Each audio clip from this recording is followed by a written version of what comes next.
Hola a todos. De nuevo estoy con vosotros para hacer en este vídeo prácticamente una representación gráfica del módulo de acción de precio y análisis técnico.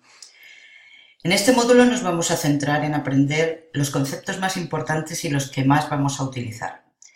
Es una explicación de toda la teoría que tenéis en el módulo 11 del curso. Y quiero que vayáis fijando en vuestra retina todas las imágenes para que las vayáis asimilando poco a poco. Todo lo podréis estudiar a través del texto o volviendo de nuevo a este vídeo y lo vayáis parando todas las veces que sea necesario para comprender todos y cada uno de los temas que voy a exponer. Y ya sin más, voy a empezar con la exposición del módulo de acción de precio y análisis técnico. Comenzamos con la lección 1, que son los conceptos básicos. Y aquí os tengo que decir que el análisis técnico es una de las armas más importantes del trading junto con el análisis fundamental y los sistemas automáticos operativos. En este módulo nos vamos a centrar exclusivamente en el análisis técnico y la acción de precio, ya que todo se basa en el precio o cotización del valor o par de divisas en el que vamos a realizar nuestra inversión. El objeto o herramienta más importante para hacer nuestro análisis técnico es el gráfico. También se denomina chart. Y este análisis nos muestra finalmente a leer los gráficos. Es indistinto que leamos nuestros gráficos en días, semanas, horas o minutos. Todos los gráficos, sean de la temporalidad que sean, tienen algo que decirnos. Si os fijáis, los gráficos son como electroencefalogramas. Mirad una imagen.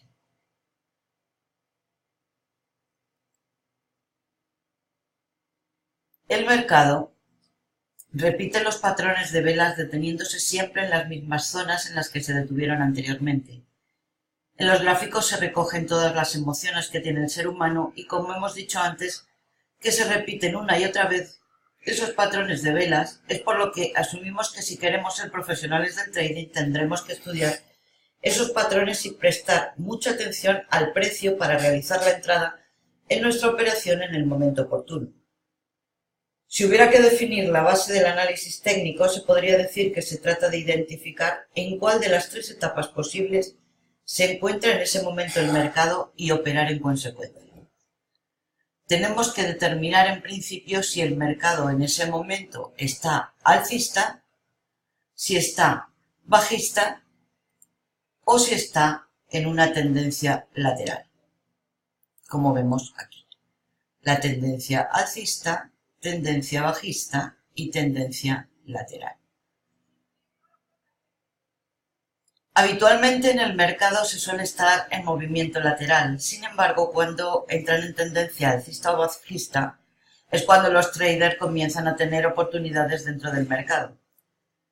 Hay un dicho que conocéis todos, que es la tendencia es nuestra amiga, y por eso tendremos que aprender a distinguir cuando se abre una tendencia para aprovecharnos de ella. Este tiene que ser nuestro principal criterio, el que la tendencia sea nuestra amiga. En este módulo aprenderemos a reconocer las señales haciendo un estudio profundo y después las combinaremos para que finalmente esa composición nos dé como resultado la experiencia de leer y entender los gráficos. Entender los gráficos es lo que necesitamos para poder hacer trading y ganar dinero en bolsa.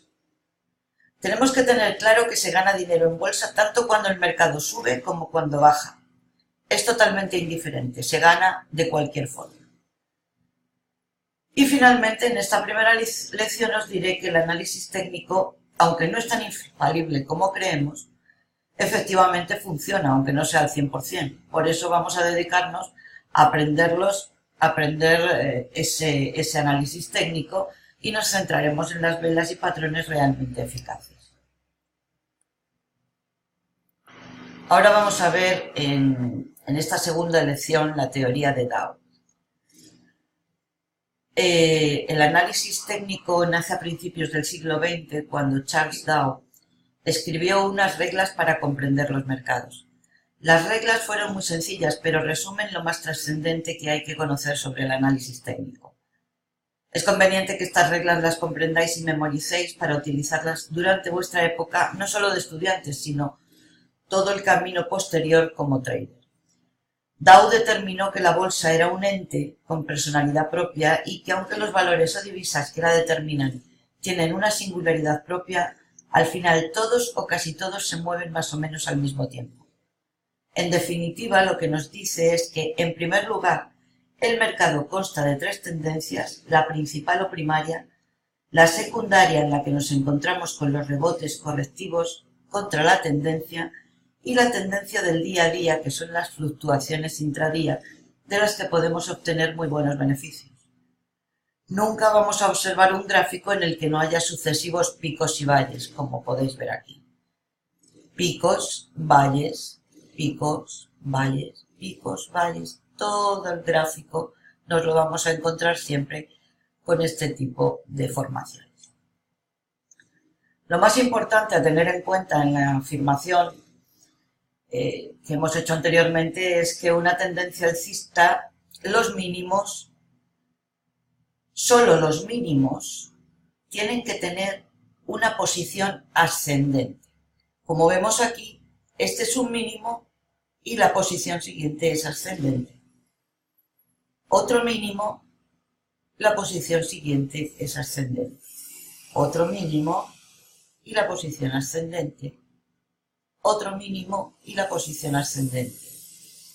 Como veis, se marcan siempre los mínimos en posición ascendente. En una tendencia bajista, por el contrario, los máximos tienen que tener una dirección descendente, como se da el caso aquí. Todos estos máximos y mínimos repetidos, ya sean ascendentes o descendentes, casi en todas las ocasiones, se pueden unir a través de una línea que se denomina directriz o flip, que es esta que tenemos aquí. Según sea la tendencia que dibuja su trayectoria. Cuando la vela del precio cruza esa directriz, nos encontramos con la primera señal de que la tendencia en la que se encontraba el valor en ese momento ha finalizado. Si veis, aquí tenemos esta directriz alcista y cuando se rompe esa directriz alcista, al final nos dice que la tendencia alcista ha finalizado. Y en esta directriz bajista, lo que nos dice cuando se corta es que ha terminado la directriz, o sea, ha terminado la tendencia bajista y empieza de nuevo la tendencia alcista. El segundo punto de la teoría de Dow nos dice que las medias móviles son la herramienta más importante que nos encontraremos y de la que disponen todos los traders, porque resume toda la información necesaria. Toda la información del gráfico está contenida en las medias.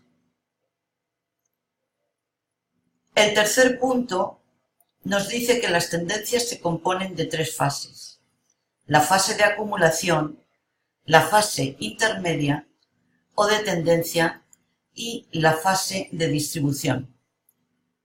Posteriormente, hablaremos al final de esta lección de esas fases por ser de muchísima importancia.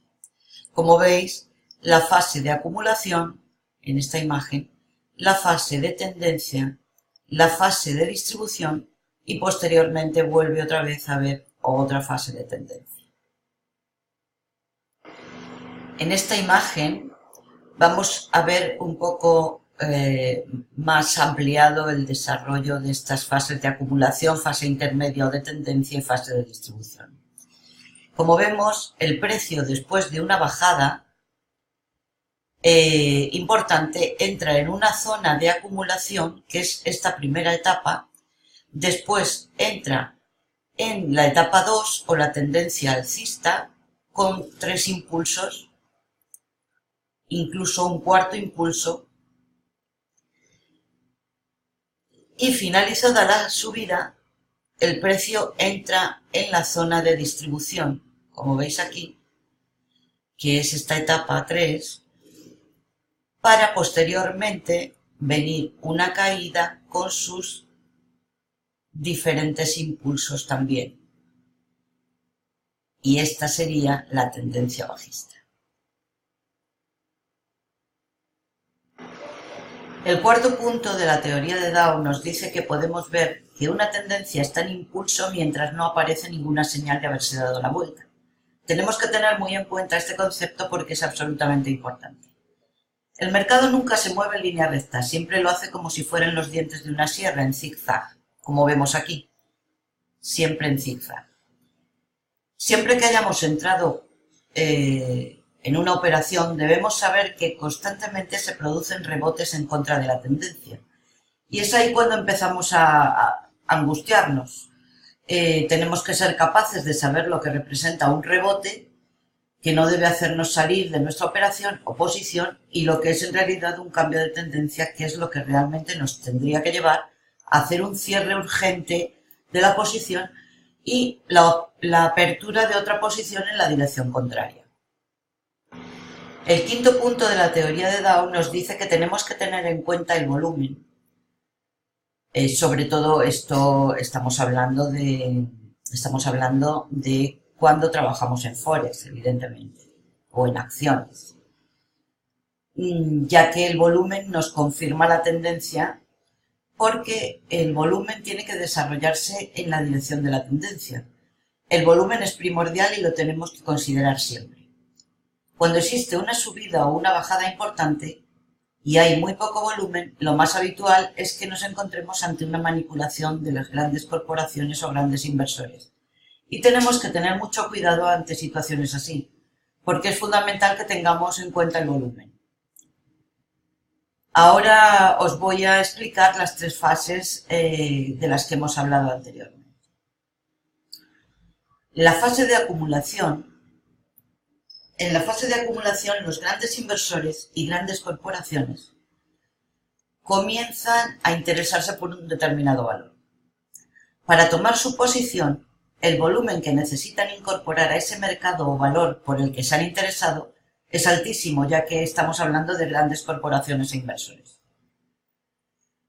Ellos no pueden entrar en el mercado de forma impulsiva cuando tienen falta de volumen, porque provocarían grandes subidas y tendrían que comprar a precios muy altos, lo que significa que la rentabilidad que están buscando la anularían entrando de forma violenta en el mercado. Por eso su opción es que compran de forma moderada, y a eso es a lo que se llama la fase de acumulación que hemos visto anteriormente.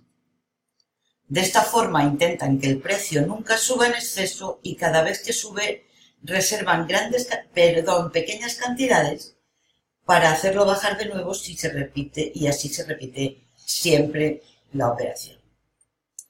Por ejemplo, si se escucha en las noticias que hay un valor que no tiene fuerza para seguir subiendo, es el momento en el que la fase de compra a precios ventajosos ha finalizado.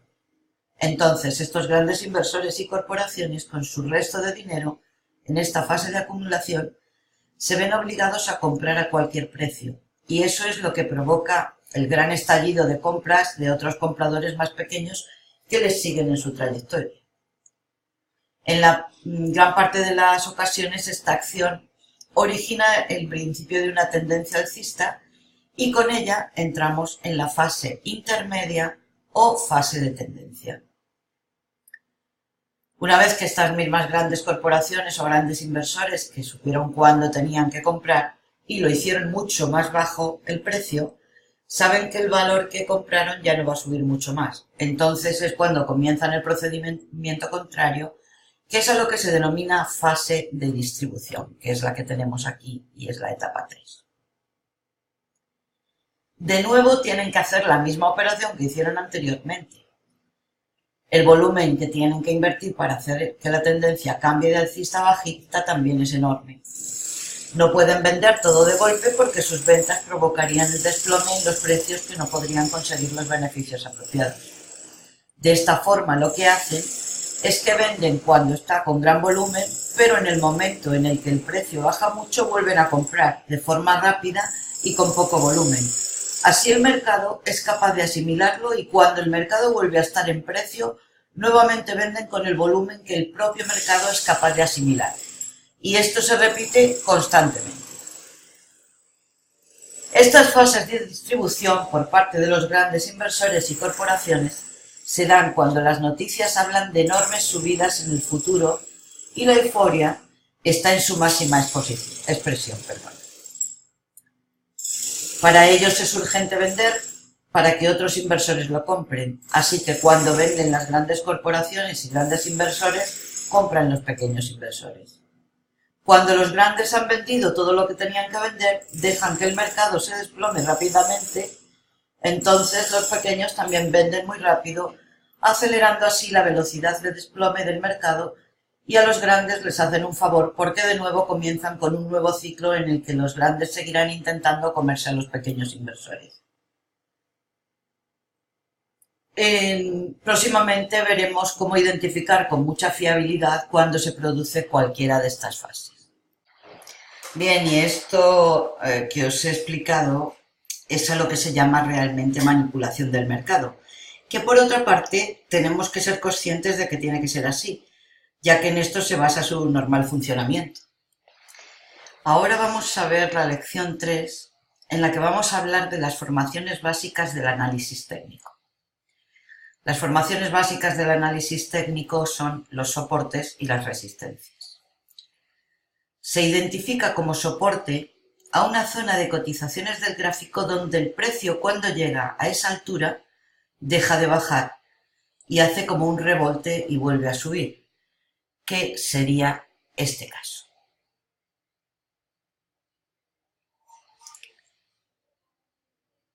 Se llama resistencia al nivel que cuando es tocado por la cotización del precio deja de subir y si rebota empieza a bajar. Estos niveles suelen alcanzarse cuando hay muchos inversores posicionados. Cuando los soportes son cruzados a la baja por una vela bajista, se vuelven resistencias. Y cuando las resistencias son cruzadas por una vela alcista, se vuelven soportes. Ahora vamos a ver los pullback y los pullback complejos. Hay que tener en cuenta que cuando un valor cruza un soporte o una resistencia antes de comenzar una tendencia en la dirección en la que ha hecho la ruptura, genera una figura denominada pullback. Es un precio correctivo después de atravesar una zona de soporte para continuar bajando. Como veis aquí. Este precio es el correctivo para luego continuar bajando, porque previamente ha roto el soporte. El pullback se basa en que la cotización sobrepasa el soporte a la baja y con ese impulso que hace inicialmente llega más abajo. En ese momento, y generalmente comienza haciendo un movimiento violento en la dirección contraria a la ruptura, y le suele llevar otra vez a la altura del nivel de soporte que había perdido y en ese momento actúa de resistencia. En este momento está actuando de resistencia. Cuando ha roto el soporte, el movimiento contrario brusco genera que ese soporte, al llegar ahí, que ese soporte se vuelva a resistencia para luego volver a hacer una bajada con un movimiento brusco también.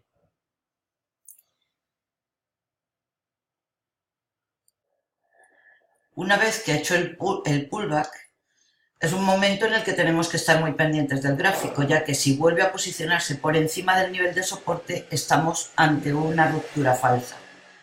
Pero si llega a ese nivel de soporte y actúa como resistencia, la ruptura se confirma y la bajada está casi asegurada, como podemos ver en la imagen que os estoy enseñando. Se pueden dar pullback simples o pullback complejos.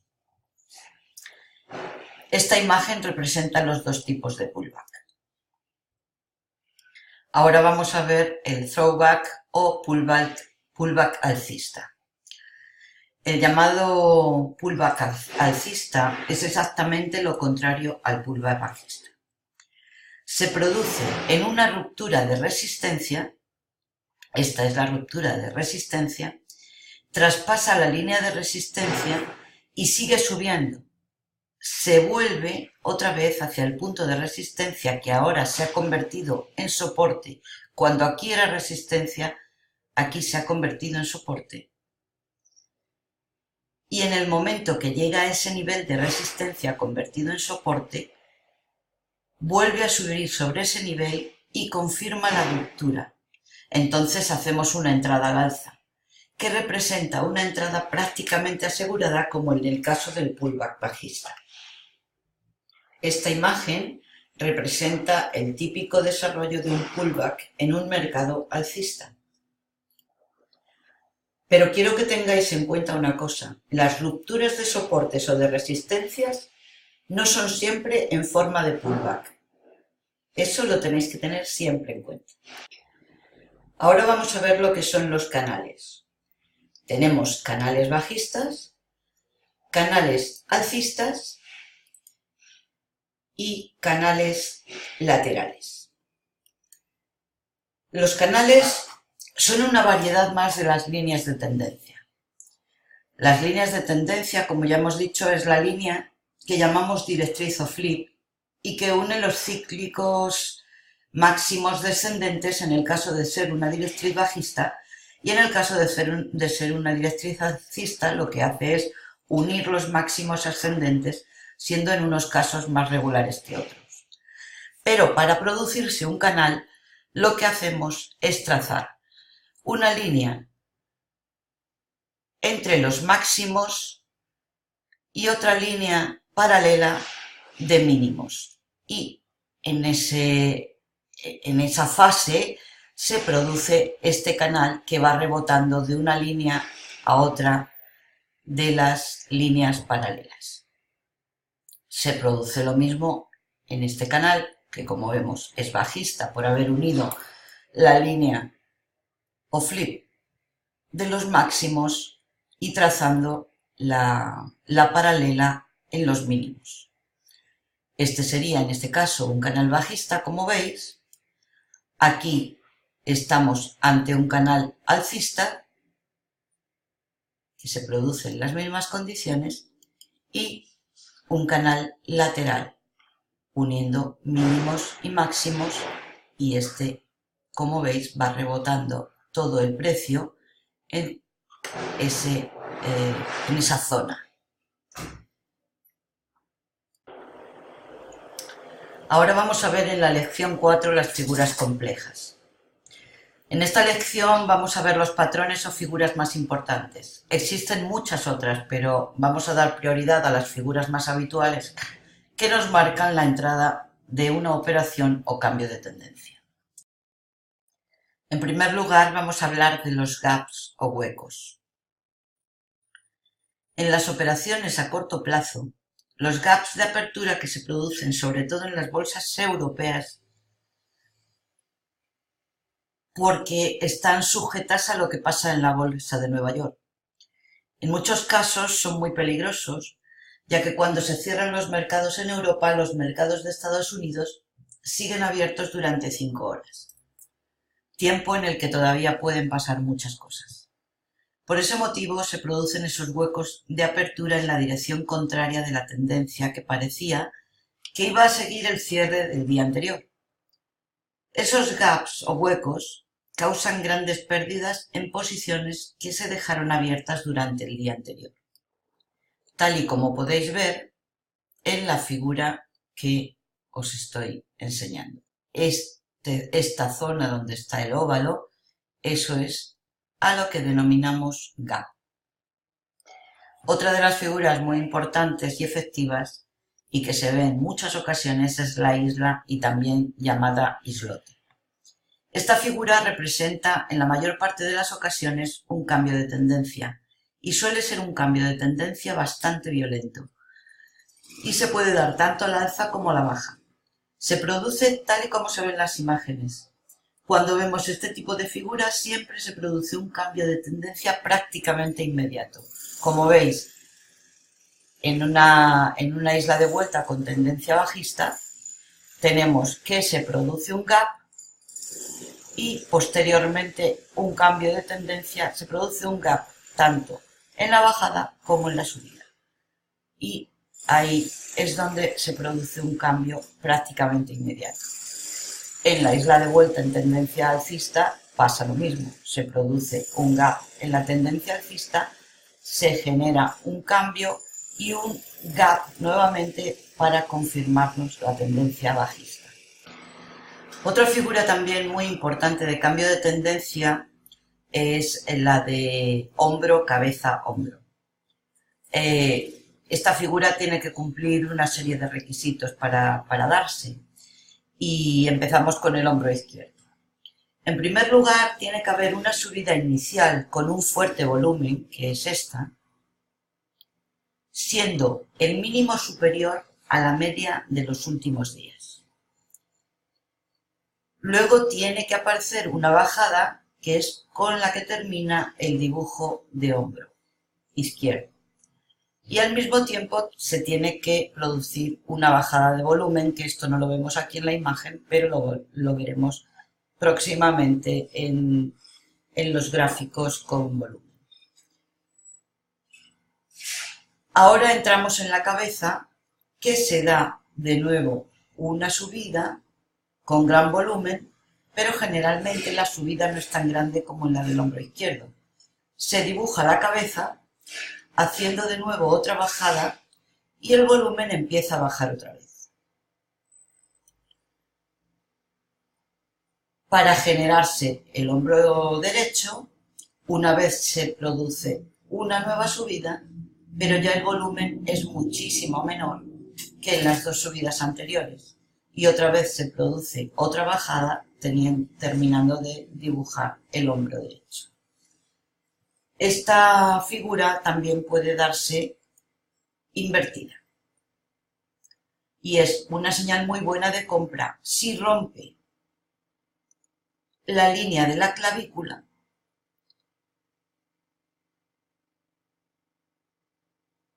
que se produce donde se detiene el precio en la reacción del hombro izquierdo y la cabeza. Siguiendo las imágenes que tenemos, podréis detectar el momento de la entrada, ya sea a la alza o a la baja. Ahora pasamos a las figuras de doble techo y doble suelo. El doble techo se crea cuando se producen dos máximos que están dispuestos prácticamente en el mismo nivel, como veis en esta figura. La separación de estos máximos puede ser de un número indeterminado de barras, de velas. Esto lo vemos aquí en la figura de un gráfico normal. Aquí, en estos máximos, se crea el doble techo. Si nos fijamos en el volumen, podremos ver que lo normal es que el volumen crezca mucho en el primer máximo generado, como veis aquí. En el primer máximo se crea un gran volumen y luego cae en la bajada siguiente, lo que significa, como veis, aquí ha caído en la bajada siguiente. Como veis, lo que significa es que los inversores han quedado esperando cuando se ha dado el máximo y no venden. Están manteniéndose en esa posición. Representa que la bajada solo es una toma de beneficios de los inversores que compraron cuando el precio estaba mucho más abajo. Más tarde, si se rompe el soporte que se ha formado en el punto de inflexión, en la caída intermedia, se da el miedo y todos los inversores deciden vender. El doble suelo, como veis, es prácticamente lo mismo que el doble techo, pero al revés. Se produce exactamente la misma formación, pero a la inversa. Ahora vamos a ver las figuras en rectángulo. En este caso, el precio se queda retenido en la zona intermedia del rectángulo y rebota una y otra vez. Y esa es la llamada zona de fluctuación. Con este patrón se puede ganar mucho dinero si compramos cuando rompe el soporte o vendemos cuando rompe la resistencia. Como veis, si se rompe el soporte, en el caso del rectángulo bajista, o si se rompe la resistencia en el caso del rectángulo alcista. Ya que se puede colocar el stop loss o stop de pérdidas muy cercano de esos niveles de soporte y de resistencia. Al final de este módulo tenéis un vídeo sobre cómo operar en este patrón que resulta muy interesante para operaciones de scalping. Ahora vamos a ver los patrones de banderas y banderines. Estos dos patrones son muy habituales en los mercados, ya que se pueden generar, como podéis ver en la figura, tanto al alza como a la baja. ¿Veis? Esto es en una tendencia ascendente. Esto es una tendencia ascendente y se genera aquí en una tendencia descendente o bajista.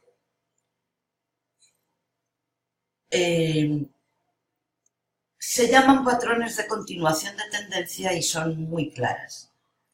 Y se producen generalmente en la mitad de una tendencia y lo hacen habitualmente cuando hay una noticia fundamental, en la que el precio donde se inicia el patrón tiene un movimiento muy brusco y los inversores no arriesgan a seguir entrando en el mercado a ese precio. Se produce un periodo de consolidación y una vez que finaliza el periodo de consolidación se rompe al alza en la parte más alta del mástil de la figura, que es la vela producida con el movimiento brusco del precio. O a la baja si se rompe en la parte más baja del mástil, que es la vela que se ha producido con el brusco movimiento del precio otra vez. La diferencia entre bandera y banderín es que el periodo de consolidación del patrón crea un triángulo, como veis en este caso. El volumen tiene que ser alto en el mástil, alto aquí, y en la ruptura posterior, y volumen bajo cuando se forma el triángulo.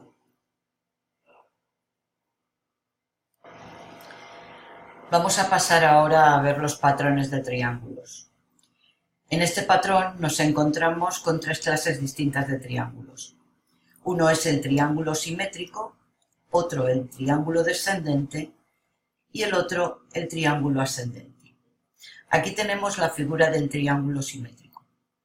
El triángulo simétrico se genera cuando el mercado está con mucha incertidumbre y muchos vendedores están intentando salir del mercado porque detectan que la subida ha terminado.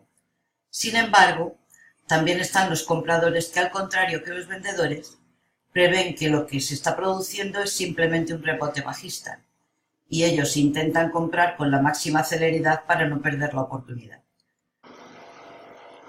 Ellos no quieren perder la oportunidad en el momento en el que el gráfico crea una forma de triángulo. En estas formaciones se pueden unir los mínimos más altos con un flip o directriz alcista y los máximos que son cada vez más bajos a través del flip o dirección o directriz bajista. Tenemos que comprobar que casi siempre durante el tiempo que permanece el precio dentro del triángulo, el volumen tiene un descenso muy importante y posteriormente vuelve a subir con mucha fuerza cuando se rompe el triángulo. El precio se consolida en esta zona y estamos siempre a la espera de un rompimiento hacia arriba o hacia abajo y no sabemos exactamente para dónde va a girar la tendencia.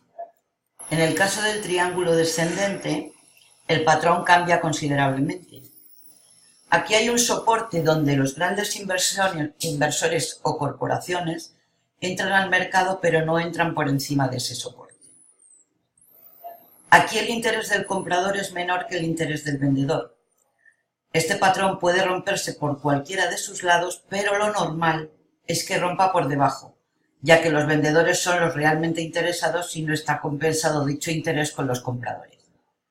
De todas formas, y aunque esto sea lo habitual, no siempre se cumple esta regla y tenemos que estar atentos ya que no siempre se rompe por debajo. Pero si veis la imagen, el precio finalmente rompe el soporte y los vendedores ganan la batalla. Aquí vemos ahora el triángulo ascendente. En esta ocasión, los vendedores que no tienen ninguna prisa por entrar en el mercado entran, pero no más bajo. Aquí los compradores tienen mucho más interés y van alcanzando mínimos más altos para comprar. Por eso podemos trazar un flip o directriz alcista en los mínimos, pero los máximos no son descendentes. También, como en el caso anterior, puede romper por cualquiera de sus lados, aunque a diferencia del anterior, lo normal es que rompa al alza, ya que la presión de los compradores es mucho mayor que la de los vendedores. Sobre todo hay que comprobar el contexto en el que se mueve el gráfico porque también puede romper hacia abajo. Pero como veis, aquí tenemos un triángulo ascendente clásico en el que el precio rompe la resistencia y continúa el camino alcista, y es en este momento que los compradores ganan la batalla. Al revés que en el triángulo descendente. Vamos a pasar ahora a lo que en vuestra teoría del curso del módulo tenéis como la lección 5, que es la explicación y utilización de las bandas de Bollinger y las medias móviles. En principio vamos a hablar de las medias móviles y vamos a ver las tres medias móviles que existen. La primera es la media aritmética simple, llamada también SMA, la media ponderada, VMA, y la media exponencial, EMA. Las medias móviles es uno de los indicadores que utilizamos habitualmente para hacer trading. Identifican la media de los precios que se van sucediendo durante un periodo de tiempo. Normalmente se calculan a razón del precio de cierre del mercado, pero también se suelen calcular en los máximos y mínimos de los precios, así como en los precios de apertura. La media aritmética o simple, o SMA, utiliza todos los precios exactamente igual dentro de un mismo plazo de tiempo y hace un promedio de ellos. Esa línea que se forma suaviza la curva de los precios. La fórmula es la clásica y el promedio para hacerlo es muy sencillo. En primer lugar, se suman los valores de todo el conjunto de datos del que queremos obtener el promedio y a continuación se divide este valor por la cantidad de números del conjunto.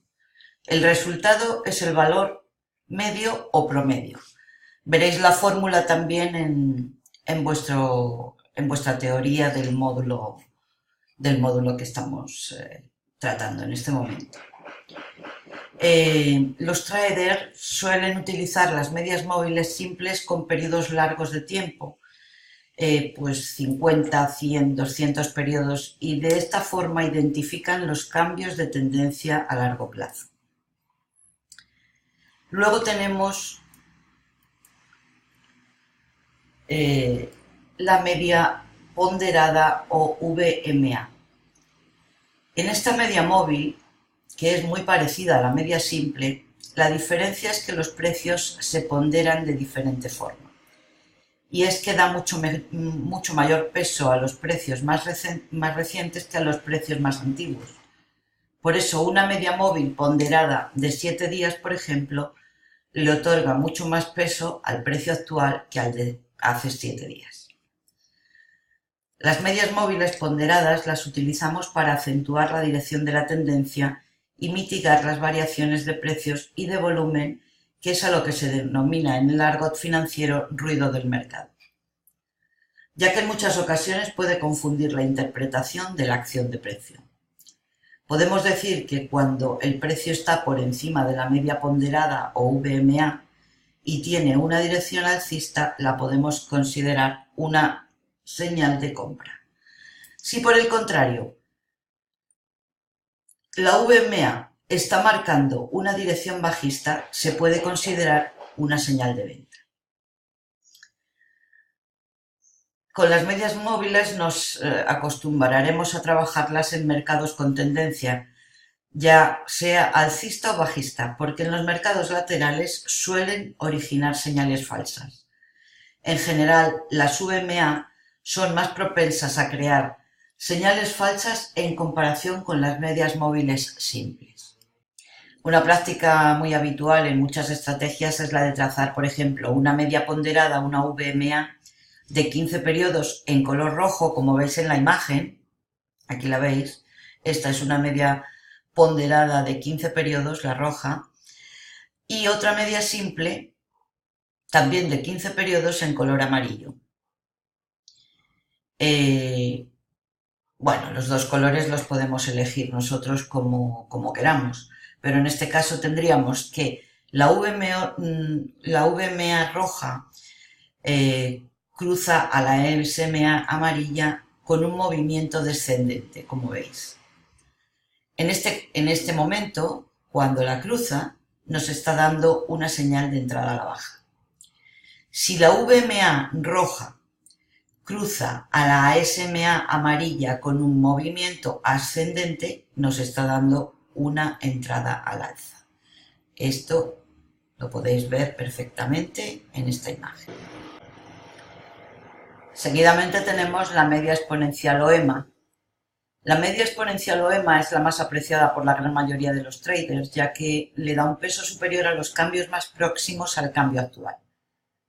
Esta media nos da menos señales falsas que si utilizamos una media simple o SMA. Sin embargo, debemos utilizarla en los movimientos ascendentes o descendentes. No debemos utilizarla nunca en los movimientos laterales. Es muy efectiva en el largo plazo siempre y cuando estudiemos el contexto del gráfico, como en todas las ocasiones. En la imagen que tenéis aquí delante veréis que os he puesto una estrategia de medias móviles simples. En esta estrategia, la señal de entrada al mercado, ya sea compra o sea venta, se produce cuando todas las medias móviles giran en una sola dirección.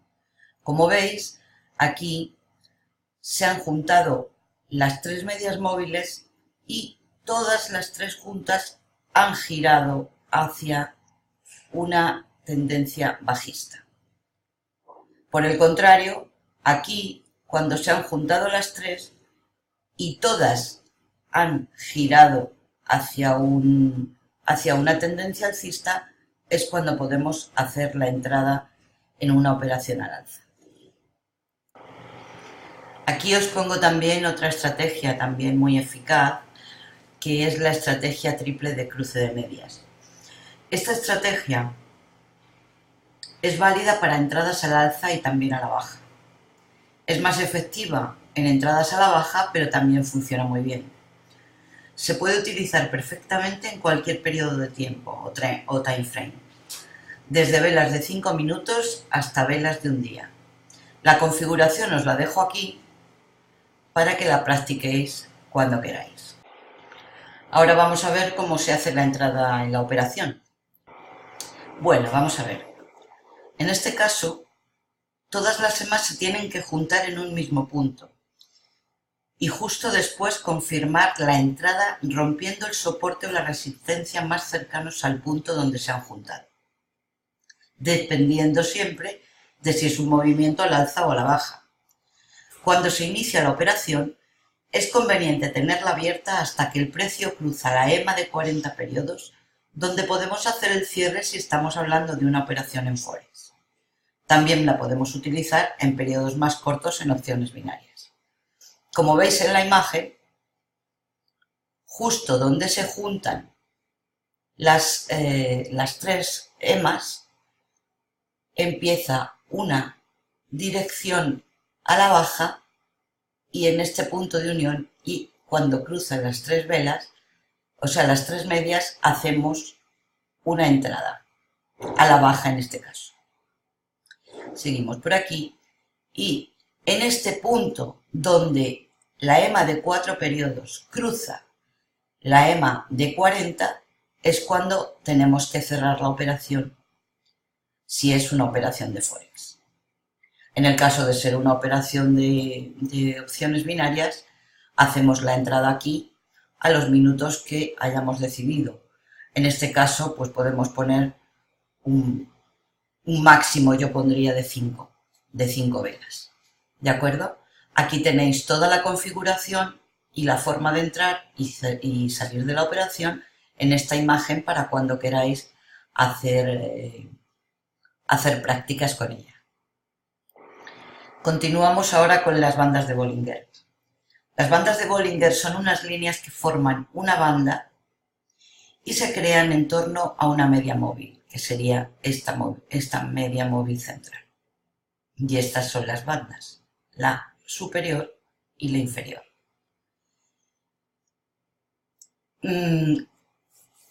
Van cambiando en función de la volatilidad del mercado. Se aconseja que las bandas tengan siempre un periodo de 20 con una desviación estándar de 2, tanto en la banda superior como en la inferior.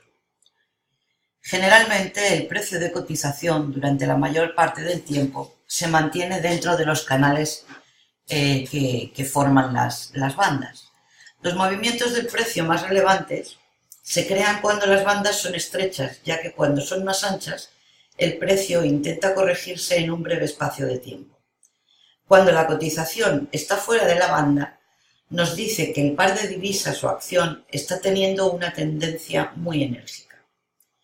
Es importante utilizarlas como creadoras de señales de entrada en el mercado, ya que por sí solas generan buenas señales, aunque generalmente se utilizan combinadas con algún otro indicador.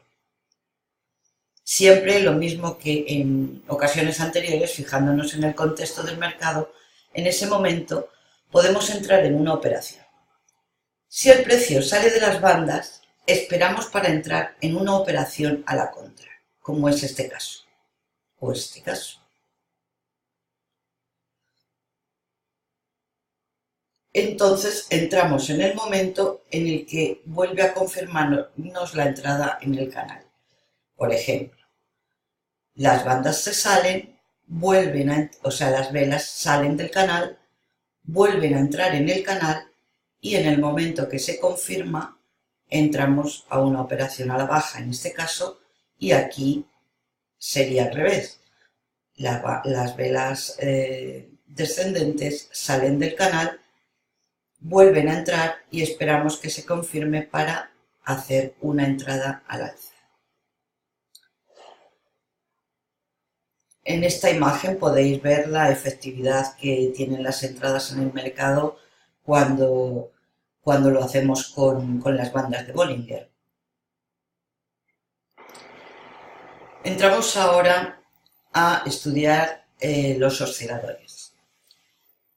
Vamos a ver los criterios básicos que tienen.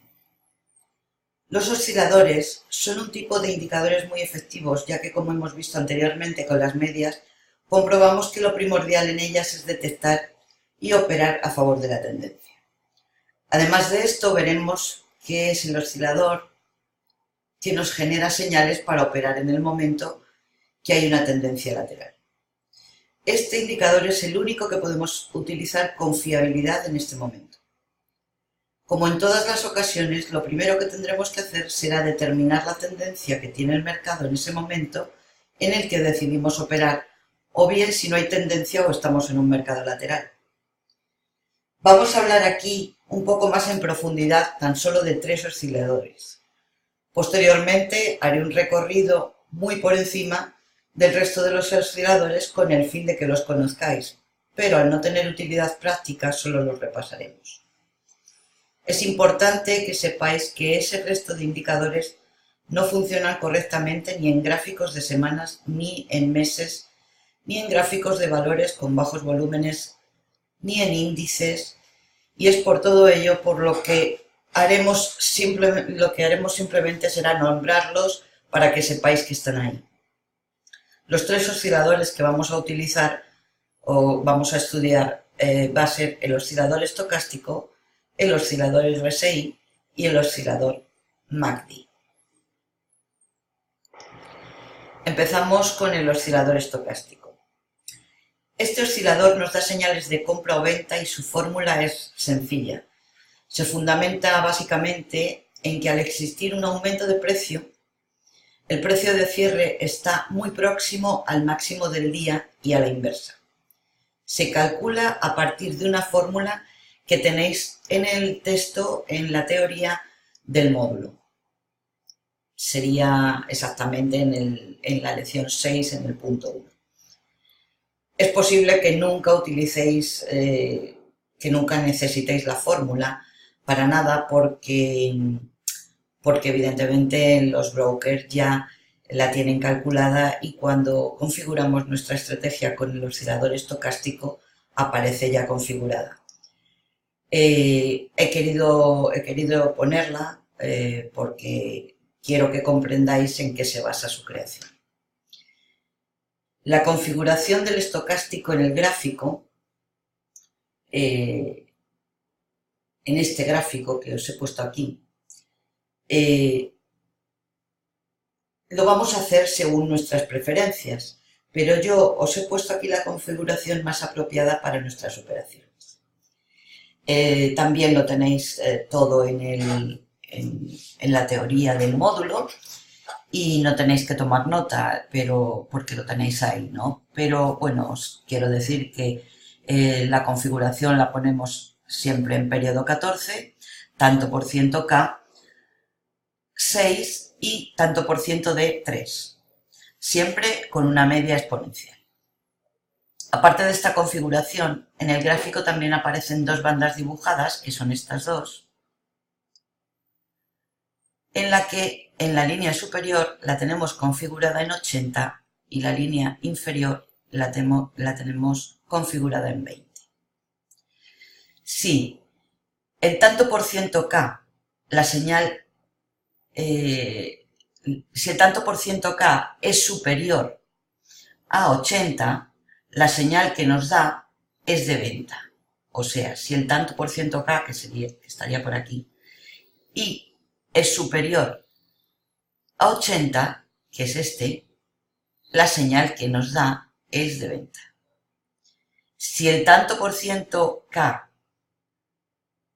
es inferior a 20, que está aquí, que esto es lo que en el tanto por ciento superior a 80 es lo que nosotros denominamos sobrecompra, y si el tanto por ciento K está por debajo de menos 20, por debajo de 20, es lo que nosotros llamamos que está en sobreventa, y lo que nos ofrece es una señal de compra cuando entra dentro por encima de 20.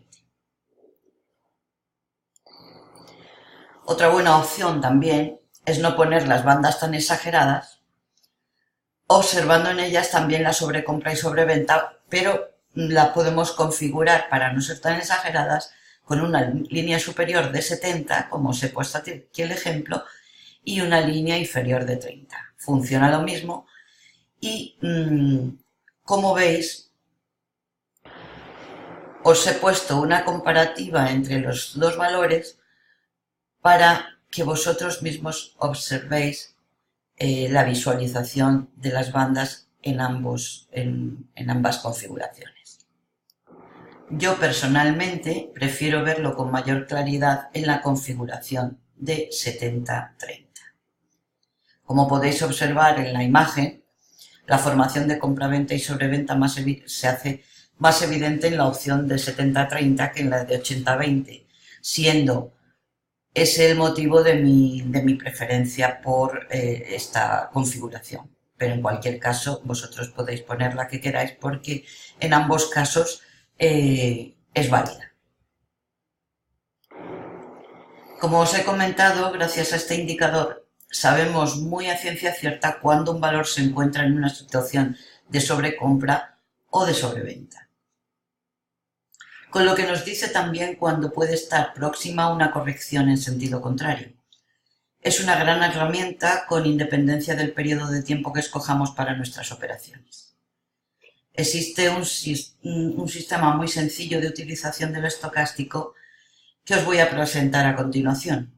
Está basado en la operativa de observar cuándo los estocásticos se encuentran en sobrecompra y sobreventa. En los primeros momentos en los que entran en esas zonas, que es este el caso, y el precio está en fuerte y rápida tendencia, lo aprovechamos haciendo una rápida operación, ya que los últimos movimientos de la tendencia son más violentos y eficaces. Aquí dejo un ejemplo de cómo hacer una entrada en estas ocasiones. Aquí la tenéis. ¿Veis?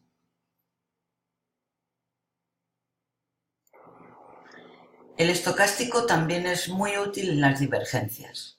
Y ahora vamos a ver los dos tipos de divergencias que se generan con el estocástico. Aquí tenemos una divergencia bajista. Cuando el precio va subiendo y el estocástico baja, se produce una divergencia bajista. Y entonces estamos ante una operación a la baja.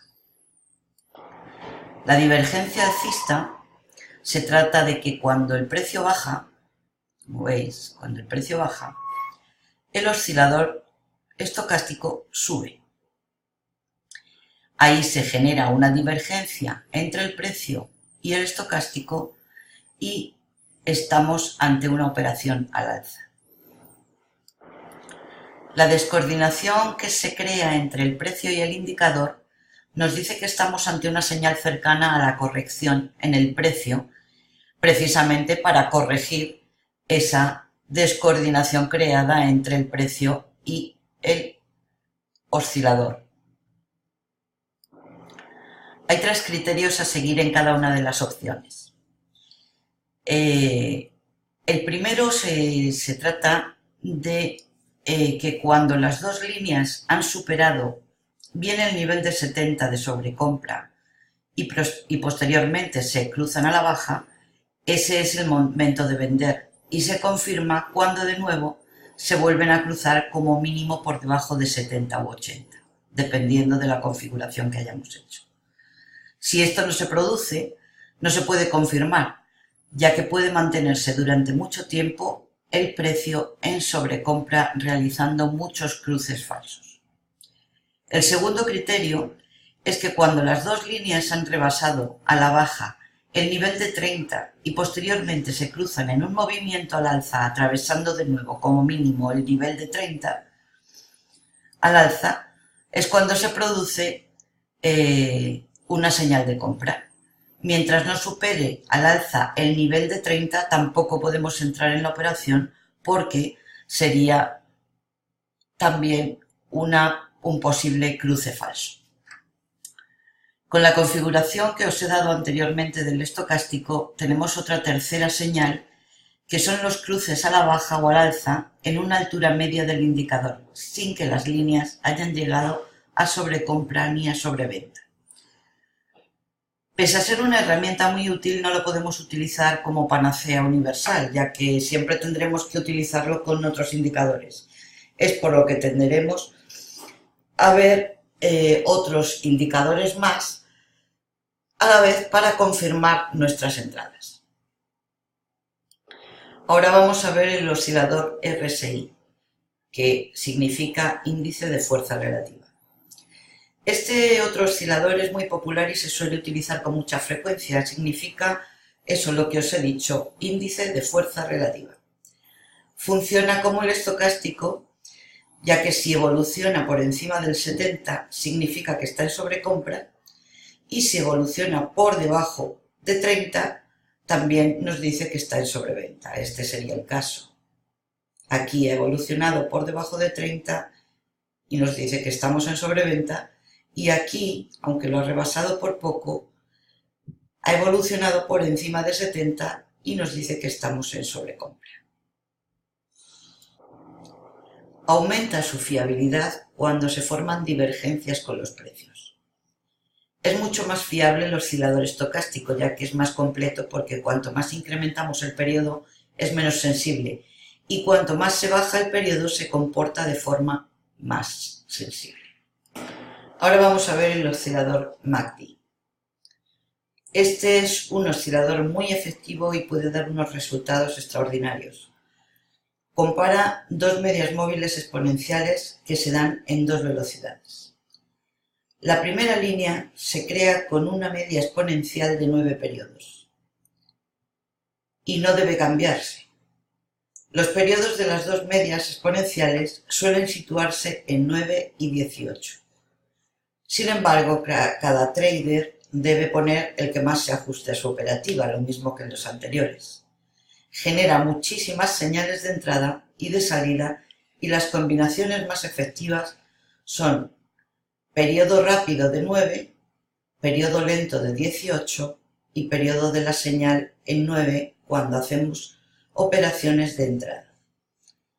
Si hacemos operaciones de salida, el periodo es de 14, este es el periodo rápido, el periodo lento es de 28 y el periodo de la señal es de 9. Esta configuración, como el caso de las anteriores, también la tenéis en la teoría del módulo. La mejor combinación se crea con la segunda opción de las salidas, esta en concreto, y también se puede utilizar en las entradas, indicando que las medias deben ser exponenciales. En el caso de los brokers ya vienen dadas por defecto. No es necesario que solamente tendréis que configurarlas. No es conveniente poner medias mucho más cortas porque los cruces son menores y el MACD se distingue por seguir la tendencia de forma extraordinaria. Este indicador se anticipa mucho antes que los demás indicadores a los cambios de tendencia. Prácticamente funciona igual que el oscilador estocástico. Su operativa es prácticamente igual, aunque su fórmula sea distinta. La entrada en las operaciones es la misma, el cruce de las líneas desde sobrecompra para hacer una operación de venta y el cruce de líneas desde sobreventa para hacer una operación de compra. Este oscilador siempre es conveniente tenerlo en cuenta. Como veis, los cambios de tendencia son reflejados claramente en las barras que van cambiando de estar por debajo de cero a estar por encima de cero o a estar por encima de cero para bajar por debajo de cero, como es este caso. Bueno, y como os dije antes, existen otros osciladores en los que no vamos a entrar ni en profundidad ni por encima, simplemente os voy a dar los nombres, como son el oscilador de acumulación y distribución, el oscilador del momento, el oscilador Trix y el oscilador tanto por ciento R de Larry Williams. En la lección 6 vamos a estudiar los indicadores técnicos. Tampoco vamos a estudiar todos los indicadores técnicos y solamente vamos a desarrollar dos. Uno va a ser el ATR y el otro el Parabolic SAR, ya que son los más utilizados. En primer lugar vamos a ver el indicador ATR, Average True Range. Este indicador, pese a ser muy poco conocido, es muy útil por evitar las señales falsas. Está basado en la media aritmética de los True Range de un periodo de tiempo. True Range es la medida de volatilidad entre dos días determinados, lo que significa que es la evolución de la volatilidad. Si su valor es muy alto, nos refleja que hay una gran volatilidad de la cotización del valor que estamos operando. Y si su valor es muy bajo, representa una baja volatilidad. Aquí en esta imagen podéis ver cómo la volatilidad disminuye los valores del ATR. Y en este caso, la volatilidad aumenta con el ATR.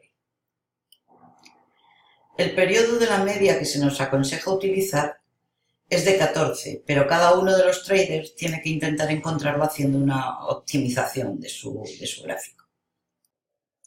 Bueno, ahora vamos a ver el Parabolic SAR. Este indicador, como otros muchos, los desarrolló Wilder en su afán de encontrar los puntos de salida en las operaciones, ya que es algo de máxima importancia y es tan difícil de conseguir. Es más difícil saber el momento que debemos salir que el que tenemos que entrar. De ahí le viene el nombre de Stop and Reversal. La fórmula de este indicador es tremendamente compleja y no la vamos a poner aquí porque ya las plataformas con las que trabajamos habitualmente las hacen por nosotros. Su utilización es la siguiente. Si estamos en una tendencia alcista, el parabolic nos va facilitando puntos repetidos por debajo de stop. Si no toca el stop, seguimos dejando la operación abierta hasta que en un momento determinado el stop choca con uno de los puntos. Entonces, es el momento de cerrar la operación y girar y abrir otra operación en sentido contrario. Si por el contrario se genera una tendencia bajista, el parabolic SAR nos va a facilitar puntos repetidos por encima del stop. Y cuando uno de los puntos es tocado por el stop, debemos cerrar la operación y girarla. Este indicador, como he dicho antes, es mejor utilizarlo para las salidas de operaciones y no para las entradas, aunque una gran mayoría de los traders lo utilizan tanto para las entradas como las salidas de sus operaciones. No es un indicador que debamos utilizar solo, sino que debe de ir acompañado de otros para confirmar tanto las operaciones en una dirección como en otra, a ver los ciclos. En este punto tendríamos que hablar del ciclo de Fibonacci, pero ya está desarrollado en el módulo 3. Por lo que entiendo que todos los habéis tenido que estudiar e incluso habéis tenido que practicar con ellos en la estrategia de tendencia y rebote de Sir Binary. Os voy a relacionar el resto de los ciclos y hablaros un poco del ciclo de Venner, de los ciclos de Venner. En este curso no los vamos a estudiar en profundidad, pero sí deciros que están basados en pautas que se repiten a nivel global en los mercados y lo hacen con una frecuencia de 8, 9 y 10 años. Curiosamente, si observamos el promedio industrial Dow Jones, podemos comprobar las asombrosas coincidencias que existen en el movimiento de los precios basados en esta teoría. A continuación relaciono los tipos de ciclos sin detenernos en ellos por su complejidad y podremos dejar para un estudio posterior en el caso de ser necesario. Ellos son los ciclos que no vamos a ver, van a ser el ciclo de Kondratiev, los ciclos estacionales, las ondas de Elliott y los ciclos de los presidentes. Por último, en la lección 8 del módulo vamos a ver las figuras más importantes de velas con las que vamos a trabajar. Hay gran cantidad de velas, pero no vamos a aprender todas, solo vamos a aprender prácticamente de memoria todos los patrones y velas para detectarlas y confirmarlas con todas las medias móviles, con los indicadores técnicos, con los osciladores y en definitiva con todo lo que hemos aprendido en este módulo y en el módulo 3 con la serie de Fibonacci. Lo que tenemos que saber que para entender las velas de un gráfico se tienen que utilizar en combinación con las otras herramientas que hemos utilizado. Y para ello vamos a empezar nuestro viaje por las velas y figuras más relevantes. Empezamos con las velas doji. Esta vela, en la que el cierre y la apertura están situados en el mismo lugar, no tienen cuerpo. Como veis, esta línea horizontal es lo que en otras velas se llamaría cuerpo, pero aquí como el cierre, la apertura y el cierre han sido en el mismo sitio, pues entonces se produce una vela llamada doji. Estas velas doji tienen las siguientes variantes.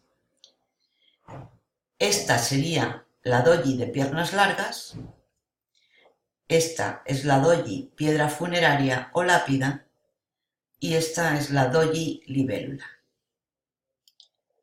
Con estas doji y la mezcla con otras velas conseguimos dos patrones de velas muy valiosos, aunque no son fáciles de ver en el gráfico. Tenemos, en primer lugar, los patrones de velas Evening Star o estrella doji de la noche. Aquí tenemos el patrón. Este patrón es muy importante ya que es un cambio de tendencia de alcista a bajista.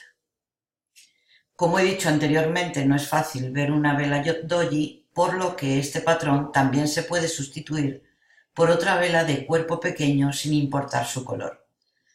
Para entrar en una operación, como veis, aquí la tenemos con una vela de cuerpo pequeño y aquí en el gráfico la hemos podido conseguir con una doji. Para entrar en una operación con este patrón,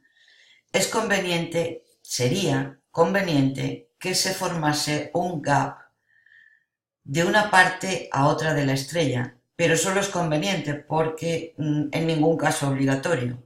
Eso es lo ideal para entrar en una operación.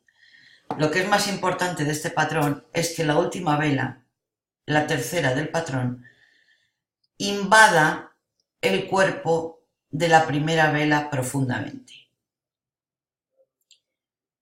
Cuanto más invadida sea la primera vela por el cuerpo de la tercera, más fuerte se produce el cambio, como veis aquí.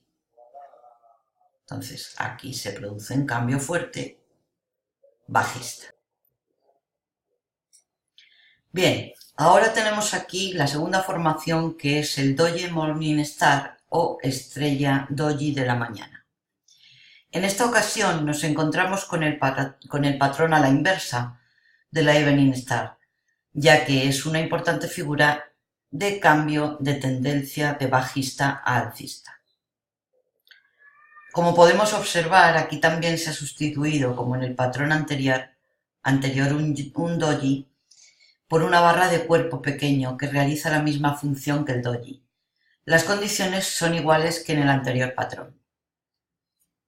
Y como podéis ver aquí en este gráfico, la formación, en este caso la hemos hecho con una vela que es casi un doji, pero no lo es. Es una vela normal de cuerpo pequeño. A continuación vemos la doji de sombras largas, piernas largas o transportista de agua. Como veis, se puede llamar de varias formas. En cada lugar la llaman de una forma. Esta vela aparece habitualmente en los gráficos y representa una gran indecisión de los inversores en el mercado.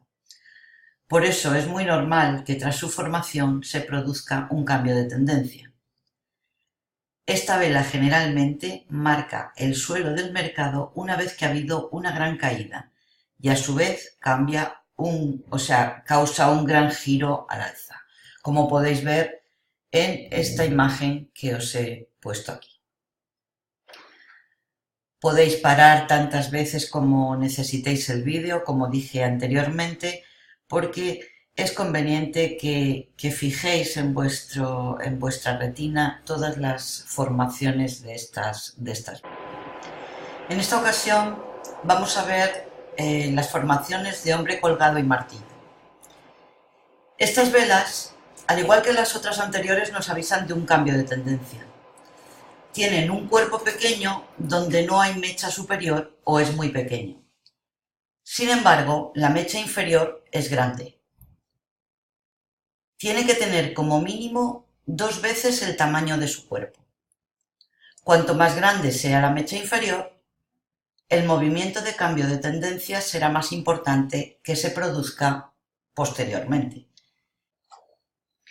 En el caso de la vela martillo, tiene que actuar siempre como mínimo de una tendencia bajista con giro al alza, como veis en este gráfico. En el caso del hombre colgado, tiene que actuar como máximo de una tendencia alcista con giro a la baja, como podéis observar también en este gráfico. Ahora vamos a ver el martillo invertido o hammer invertido. Como podemos observar, es la vela contraria al martillo normal. Es de cuerpo pequeño, sin mecha o pábulo inferior. Aquí no tiene o lo tiene muy pequeño, y el superior es un pábulo o mecha grande. Este tipo de vela nos muestra un cambio de tendencia al alza después de un movimiento bajista. Aquí tenéis lo que es la figura, cómo se crea, que viene de una tendencia bajista previa, se forma la vela hammer invertida o martillo invertido para seguir con una tendencia alcista. Aquí lo podéis ver en el gráfico. Tendencia bajista previa, se forma el martillo invertido para girar hacia una tendencia alcista. Ahora tenemos la estrella fugaz o estrella errante. Si el martillo invertido que hemos visto anteriormente lo encontramos como máximo de una tendencia alcista y nos muestra un cambio de tendencia a la baja, el color del cuerpo también es indiferente, es cuando se produce esta formación estrella fugaz o estrella errante. Como veis, viene de una tendencia alcista previa, se forma el martillo invertido cuando se forma en un máximo para hacer un giro a la baja. Quiero que toméis nota de que es una nota importante, de que estas velas, tanto la estrella fugaz como el martillo invertido, no tienen valor si no vienen precedidas de la tendencia. Esta formación no funciona para el mercado lateral. La siguiente formación son las velas envolventes alcistas o bajistas. Estas velas o estos patrones también son velas de cambio de tendencia. Si el mercado va dibujando velas de pequeños cuerpos tanto en la tendencia alcista como en la bajista, indica que esa tendencia se está quedando sin fuerza. Es entonces cuando aparece con las máximas probabilidades una formación envolvente. Aquí tenemos la envolvente alcista, que después de una tendencia bajista aparece una primera vela roja o negra, según el color de nuestro gráfico, y posteriormente aparece una vela blanca o verde. En este caso, la que aparece blanca o verde tiene un tamaño superior a la vela anterior, como veis aquí y como veis en la propia formación. Entonces da la sensación de que esta vela envuelve por completo a la anterior. Cuanto más grande sea la vela que envuelve a la anterior, más fuerte se produce el cambio de la tendencia. El tamaño de las mechas no tiene ninguna importancia en este caso, y la entrada en la operación se tiene que producir al rompimiento del máximo de la vela envolvente.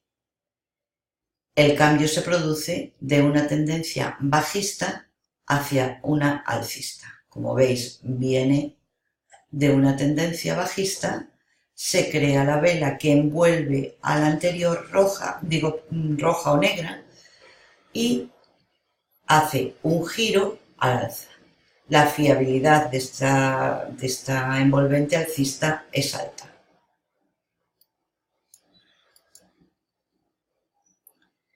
Ahora vamos a ver lo que es una envolvente bajista. La envolvente bajista, después de venir de una tendencia alcista, nos encontramos con una primera vela verde o blanca y después con una vela negra o roja, cuyo tamaño es superior a la vela anterior.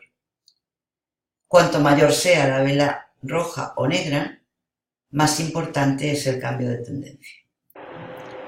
En este caso, el cambio se produce de tendencia alcista, como la que veis, a bajista en el momento que se genera la vela roja que envuelve a la anterior. Las mechas de las velas tampoco tienen ninguna importancia en esta formación, al igual que la envolvente alcista.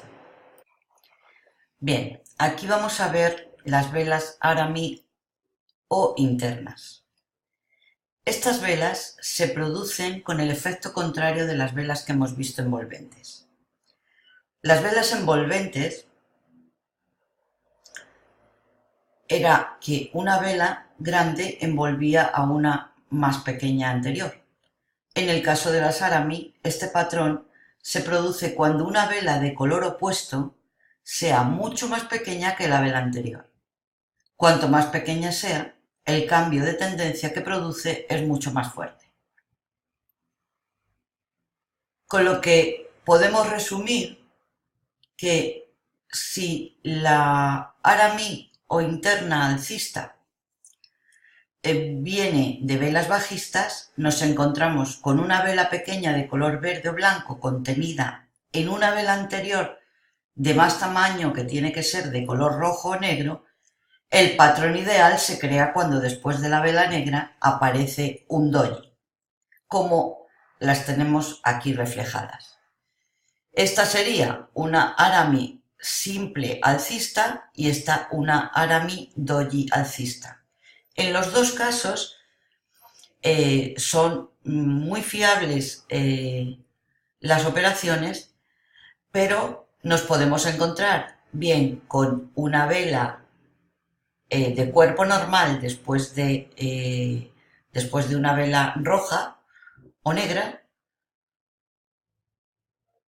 que está contenida en la vela anterior, o nos podemos encontrar con una Arami doji alcista cuyo doji está contenido en la vela anterior. En estas dos ocasiones las operaciones son fiables.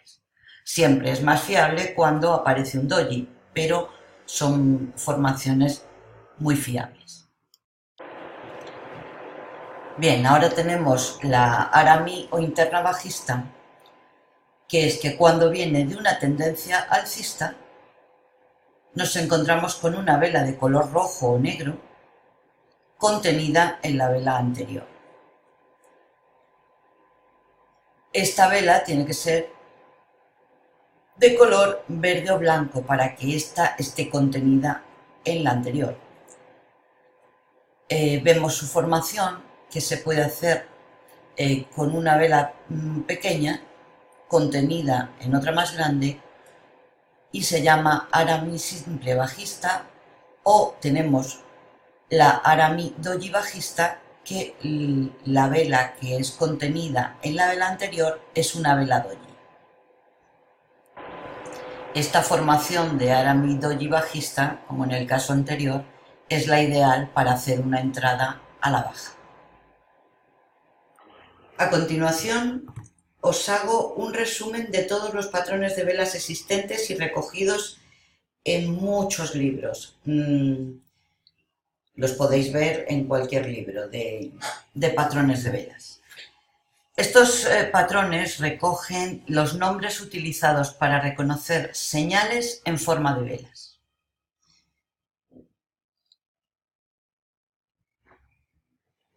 Estas, bueno, aquí tenéis el martillo largado, el martillo invertido, todas las que hemos explicado también, pero ya están recogidas en un resumen de todas ellas. Como veis, las podéis ir observando y estudiando, porque lógicamente todas no las podemos estudiar a fondo. Quizá nos pasaríamos más tiempo en estudiar todas las señales que nos da un gráfico que en poder entrar en una operación. Entonces, esto sería el resumen de todas ellas, que sí es interesante que las vayáis aprendiendo poco a poco. Ya con la diapositiva anterior hemos terminado nuestro módulo de acción de precio y análisis técnico. Es importante que en todo momento tengamos en cuenta todas las formaciones y todo lo que hemos estudiado en acción de precio, análisis técnico, psicotrading, gestión de capital, ya que con todo ello podemos llegar a ser muy rentables en esta profesión que es tan apasionante.